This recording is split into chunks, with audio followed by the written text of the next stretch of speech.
Hello everyone. तो हम आज कोर्स के बारे में समझाना चाहूँगा यहाँ पे स्ट्रेंथ ऑफ मटेरियल जो भी अपना सब्जेक्ट है, फिर उसका इंट्रोडक्शन मैं आपको बताना चाहूँगा यहाँ पर। तो एक्चुअल में स्ट्रेंथ ऑफ मटेरियल में बात करूँ, अगर मैं स्ट्रेंथ की बात करूँ, स्ट्रेंथ क्या होता है एक्चुअल में? अगर मैं स्ट्रेंथ किसी एग्जांपल को लेके समझाना चाहूँगा यहाँ पर, अगर स्ट्रेंथ की मैं बात करूँ, तो एक स्ट्रेंथ मान लो कि एक क्लास है, उसमें स्टूडेंट्स है 2, ए और एक बी स्टूडेंट है, ठीक है? मान लो कि ए का परसेंटेज कितना होता है 80% बनता है और बी का बनता है 60%। मान लो ए का 80% मतलब क्या हो गया, ए का स्ट्रॉन्गर परसेंटेज है बी के अकॉर्डिंग, मतलब उसकी क्या हो गई, स्ट्रेंथ अच्छी हो गई। मतलब यहीं पे यही मैं समझाना चाह रहा हूँ कि मतलब यही क्या है एक्चुअल में, क्या है, स्ट्रेंथ है। और अगर मैं मटेरियल्स की बात करूँ यहाँ पर, कि मतलब कि मटेरियल आ गया, मान लो कि मैंने मटेरियल कंसीडर कर लिया यहाँ पर, है ना? वहाँ पे मैंने एक एग्जांपल समझाया था, मतलब कि मटेरियल्स में आ गया, तो वहीं पे मैं इसको क्या कह लूँ कि क्या क्या होगी मेरी स्ट्रेंथ ऑफ मटेरियल। मतलब कि इंजीनियरिंग मटेरियल्स की बात कर रहा हूँ मैं यहाँ पर, तो मतलब क्या हो गया, वो स्ट्रेंथ ऑफ मटेरियल्स हो गया। इंजीनियरिंग मटेरियल मतलब इंजीनियरिंग कौन कौन से हो सकते हैं, सिविल इंजीनियरिंग और मैकेनिकल इंजीनियरिंग, दोनों में यूज हो सकता है ये। चाहे वो सिविल हो चाहे वो मैकेनिकल हो, दोनों ही ब्रांचेस में ये सब्जेक्ट जो है वो इम्पोर्टेंट है, ठीक है? तो नेक्स्ट स्लाइड पे चलते हैं अपन, एक्चुअल में डेफिनेशन देख लेते हैं अपन स्ट्रेंथ ऑफ मटेरियल्स की, किसे डिफाइन करेंगे अपन इसको। तो strength of materials, also called as mechanics of materials, is a subject which deals with the behavior of solid objects subjected to stresses and strength. Strength of materials को और क्या बोल सकता हूँ मैं, मैकेनिक्स ऑफ मटेरियल्स भी बोल सकता हूँ।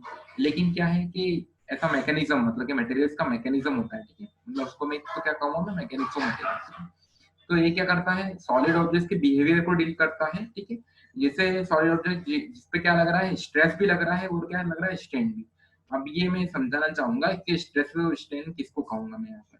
तो स्ट्रेस से बात करूं, मतलब कि अगर किसी बॉडी या किसी ऑब्जेक्ट पे, सॉलिड ऑब्जेक्ट की बात कर रहे हैं, ऑब्जेक्ट पे अगर स्ट्रेसेस लग रहा है, मतलब कि अगर कि फोर्स अप्लाई हो रहा है उसके ऊपर, मतलब फोर्स अप्लाई हो रहा है, उसका एरिया चेंज हो रहा है, मतलब कि उसके एरिया में चेंज आ रहा है फोर्स के अप्लाई होने पे, तो मतलब वो क्या हो गया है कि वो क्या है, वहां पर क्या हो रहा है, स्ट्रेस प्रोड्यूस हो रहा है, ठीक है? और नेक्स्ट अगर अपन बात करें स्ट्रेन की, तो स्ट्रेन के केस में मतलब क्या, फोर्स लगने पे क्या हो रहा है, उसके लेंथ में चेंज आ रहा है ऑब्जेक्ट।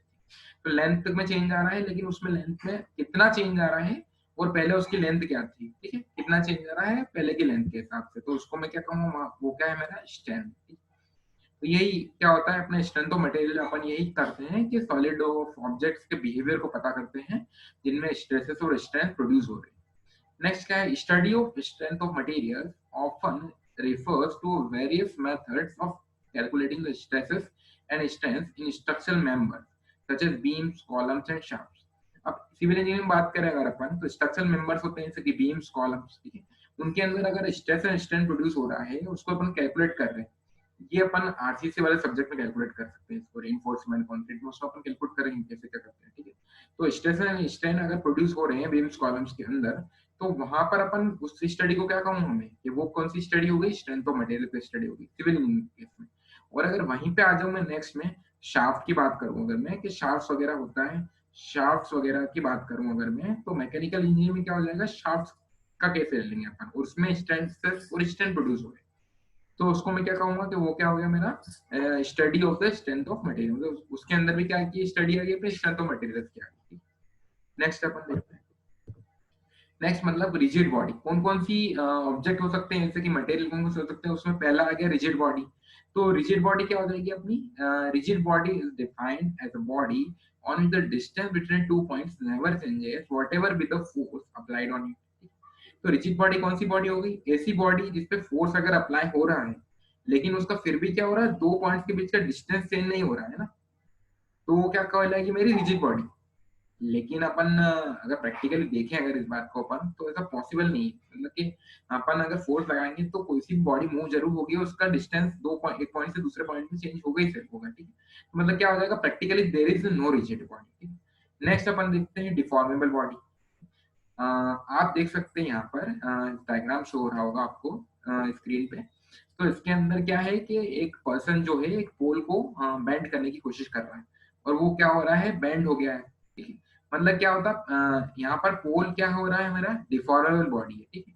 क्यों? क्योंकि क्या हो रहा है कि पोल ने क्या करा, अपना डिस्टेंस जो है चेंज कर लिया। पहले मतलब उसका दो पॉइंट का डिस्टेंस सेम था, मतलब स्ट्रेट था पहले, अब वो दो पॉइंट के बीच का डिस्टेंस अलग हो गया है, ठीक है? मतलब ये कौन सी बॉडी हो गई, डिफॉर्मेबल बॉडी, ठीक है? मतलब क्या है, a deformed body is defined as the body on which the distance between two points changes under the action of some forces when applied on it. बस, मतलब फोर्स अप्लाई करा और दो पॉइंट्स के बीच का डिस्टेंस चेंज हो गया, मतलब ये क्या हो गया मेरा डिफॉर्म बॉडी। और इसी बॉडी की प्रॉपर्टी को अपन स्टडी कर रहे हैं, तो उसी प्रॉपर्टी को अपन क्या कह रहे हैं, वो कौन सी प्रॉपर्टी हो गई, elasticity. Study of the property of this body is called as elasticity. तो आ जाते हैं अपन इलास्टिसिटी एक्चुअल में फिर क्या हो रहा है, मतलब कि उसकी डेफिनेशन क्या रहेगी फिर। तो property of a body by virtue of which it tends to regain its original shape and size when deforming force is removed। अब पहले अपन ने स्क्रीन पे अपन ने रिजिड बॉडी देखी, जैसे कि पोल था वो। अब पोल को क्या कर रहे हैं, उस पर फोर्स अप्लाई किया था पर्सन ने, ठीक है, तो वो क्या होता, बेंड हो गया था। लेकिन अगर उसको फोर्स अप्लाई करके उससे फोर्स रिमूव कर दिया तो वो क्या हो जाएगा, वापस स्ट्रेट हो जाएगा। तो यहाँ पर क्या होगा कि ओरिजिनल शेप को वो रिगेन कर रहा है, मतलब इसी प्रॉपर्टी को मैं क्या कहूंगा कि ये क्या प्रॉपर्टी हो गई, इलास्टिसिटी की प्रॉपर्टी हो गई, ठीक है।